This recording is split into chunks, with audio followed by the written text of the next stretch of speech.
Hello children, welcome back to your science class. What we were studying was lesson number 1, wherein we were studying about living things and non-living things. And how do we get to know that the thing is living or not? The characteristics of living thing. Till now, in our last two videos, we have learnt about living things, non-living things, and the characteristics were living things move, living things need food, and living things grow. Three characteristics we have already studied. This was just a recap of the three which you have studied earlier. Now today we will be studying the character number 4, which is living things breathe. आप सबको पता है हम सब सांस लेते हैं. We all breathe, we all inhale and exhale. सांस अंदर भी लेते हैं और बाहर भी वापस छोड़ते हैं सांस को. तो this inhalation and exhalation is known as breathing. सबको ऑक्सीजन की ज़रूरत है. All the animals and human beings, we inhale oxygen और हम बाहर क्या निकालते हैं? Carbon dioxide. हमें ये ऑक्सीजन कहाँ से मिलती है? We get this oxygen from the plants. और जो हम कार्बन डाइऑक्साइड बाहर निकालते हैं उसकी ज़रूरत किसको होती है? प्लांट्स को होती है, प्लांट्स के रेस्पिरेशन के लिए, जो कि लीव्स के थ्रू होता है. We'll study that in detail when we grow and when we go to the further classes. Till now what we have to remember that living things breathe. और सब living things के सांस लेने का तरीका अलग अलग होता है. अलग अलग in the sense there are different organs of living things which help them to breathe. Like for human beings, the breathing takes place through nostril or the nose. You can see this picture. And lungs help in the breathing. Lungs के through उनका respiration होता है. And this is the example of fish. Fish breathe through gills. Insects, there are few insects that breathe through the air holes. छोटे छोटे air holes होते हैं which is known as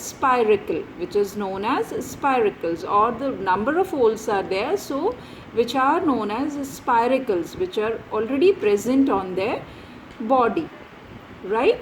And there are other examples like frog एक example है.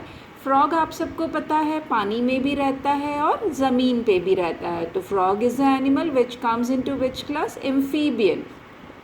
When it is on the land, it breathes through its lungs. वो lungs के through breathe करता है. And when it is in the water, it breathe through its skin. उसकी जो skin होती है, moist skin, उसके through frog breathe करता है.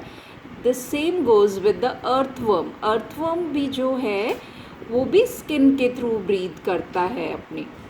So these are the some examples of animal. Now moving to the plant. मैंने अभी आपको बताया प्लांट भी ब्रीथ करते हैं. प्लांट ब्रीथ कैसे करते हैं? Plant breathe through the leaves. अब लीव्स में ऐसा क्या होता है? मैंने आपको पहले बताया था कि प्लांट अपना खाना अपने आप बनाते हैं. Leaves are known as the kitchen of the plant. वो फोटोसिंथेसिस करते हैं और क्लोरोफिल होता है, ग्रीन पिगमेंट उनके अंदर, जिसकी हेल्प से वो सनलाइट, वाटर और सॉइल के साथ मिलके वो अपना खाना बनाते हैं. सिमिलरली लीव्स के जो लोअर पार्ट होते हैं या back side of the leaves have the small tiny pores. Tiny means छोटे छोटे छोटे छोटे से छेद होते हैं उनके अंदर, जो हमें अपनी आँखों से नहीं दिखते. वो छेद हम कैसे देख सकते हैं? With the help of microscope. So this is the microscopic structure of the stomata, which is the small holes or the pores or the openings which are present on the leaves, and through these openings, in opening के द्वारा वो leaf breathe करते हैं. They respire. Carbon dioxide लेते हैं और oxygen बाहर निकालते हैं. Whereas non-living thing कोई भी नॉन लिविंग थिंग ब्रीद नहीं करते. नॉन लिविंग थिंग के एग्जाम्पल आप सभी को पता है. all the things which don't have life like table, chair, box, pencil, door, window, car, fan, आपने सब देखा, ये कोई भी breathe करते हैं? No, they all do not breathe.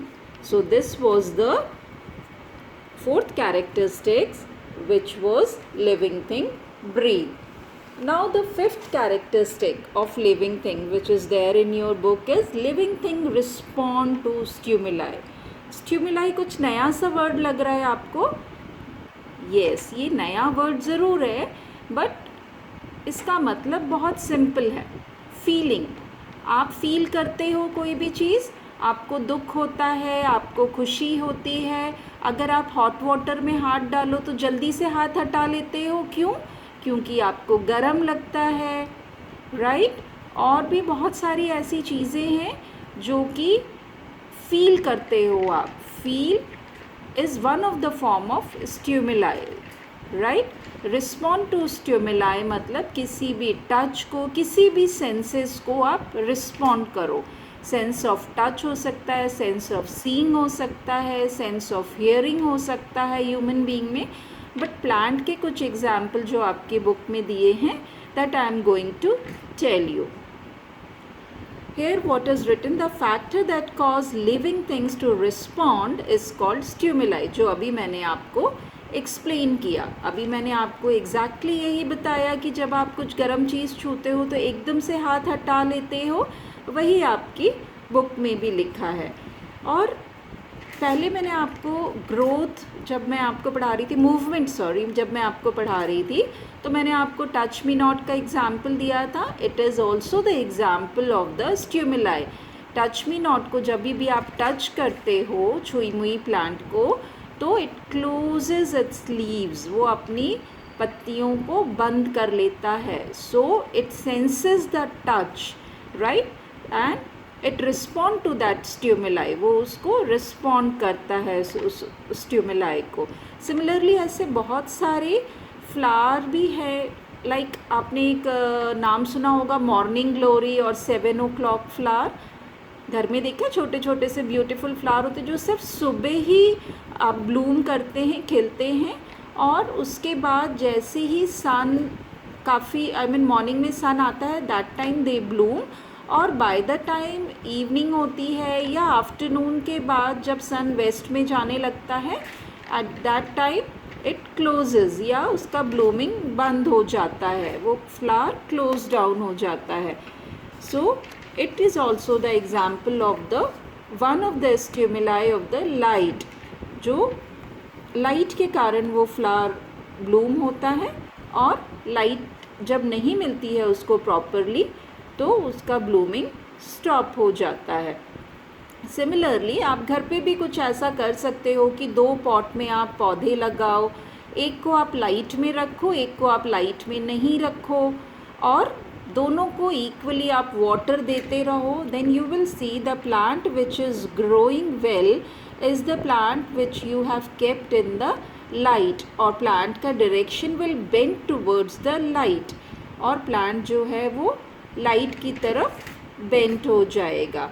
So this is the characteristic which happens to the living things only, whereas non-living things do not respond to stimuli. आप fan को छुओगे, कार को छुओगे तो कुछ फ़र्क पड़ेगा? नहीं, उनको कुछ फ़र्क नहीं पड़ेगा.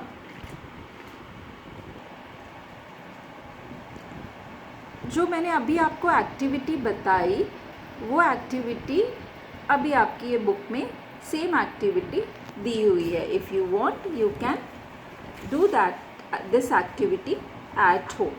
Now again coming to the check point. Last time हमने चेक पॉइंट किया था कि what all we can recall. So here this is the underline the correct option. Plant takes air through spiracles और स्टोमेटा. स्पाइरिकल्स हमने कहाँ पढ़े थे? Insect में पढ़े थे. सो प्लांट कैसे एयर लेता है?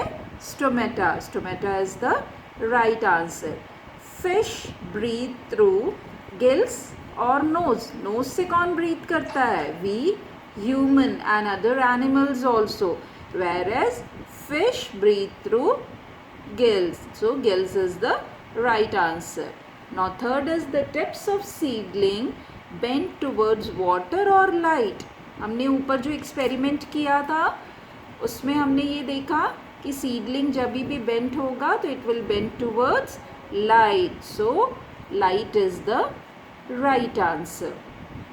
Okay, now moving towards the next characteristic, which is living things reproduce. So reproduce is a word which itself tells its meaning. That means the production of your own kind. So the process by which living thing produces one of their own kind is called reproduction. reproduction का मतलब जन्म लेना.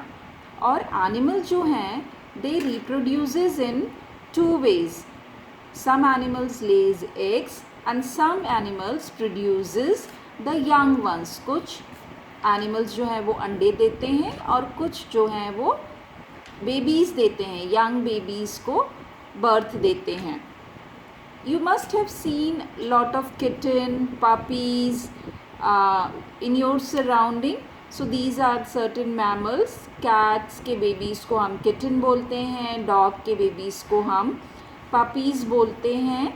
So ये वो animal हैं जो animal के young ones, अपने young ones को birth देते हैं. Whereas कुछ ऐसे animals भी हैं जो who lays eggs. वो कौन कौन से animal हैं, example बता सकते हैं आप? रिकॉल करिए, कुछ आपको ध्यान आ रहा है? Okay, I am going to tell you the example of those animal which lays eggs. Those animals are snakes, those animals are fish, frogs, even hens. They lays actually eggs, and from the egg the young ones hatches out. So these all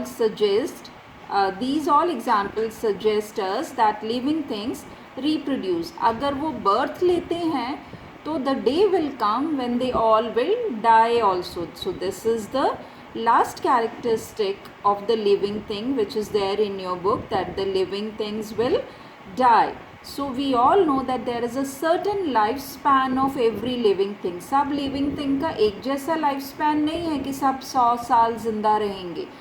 her living thing का एक अलग अलग lifespan है. आपकी books में कुछ living thing के lifespan दिए हुए हैं wherein you get to know कि किस living thing का कितना lifespan है. A marigold plant, गेंदे का जो plant होता है 5 महीने. Mango tree can live for as long as 100 years.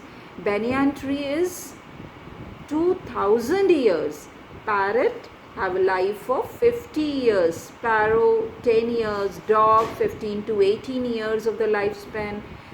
Elephant is having the lifespan of 70 to 90 years, and tortoise having the very large amount of lifespan which is 150 to 200 years. We human have the average lifespan of 70 to 80 years. Similarly, butterfly have a very small lifespan of 14 days, right? So these are the certain examples of the living things with their lifespans, whereas non-living things do not have a particular lifespan. So this is all which is there in your book, and we can recall by these few points what all you have learnt in this chapter, that the things around us may be living or non-living. Living thing includes plants, animals and human beings. Living things move, living things need food, they grow, they breathe, they feel or respond to the stimuli, they reproduce, and they finally die. Non-living things do not have any such features of living thing. Now one more thing which is not in there your book, I am going to tell you that non-living thing is also of two types. What are those two types? Natural non-living thing and man-made non-living thing. As the name suggests, natural means वो प्रकृति में अपने आप है, जैसे sun, moon, star, river, sky, mountain, plateau, ये सारे natural non living thing है। मैन मेड मतलब इंसानों द्वारा बनाई गई वस्तु, जैसे कि ये pen, book, table, chair, duster, ये सारी जो चीज़ें हैं वो man made non living things हैं. So this is all about your first chapter, which is living things and non-living things. I hope you have enjoyed the video and you have understood the chapter completely. Thank you.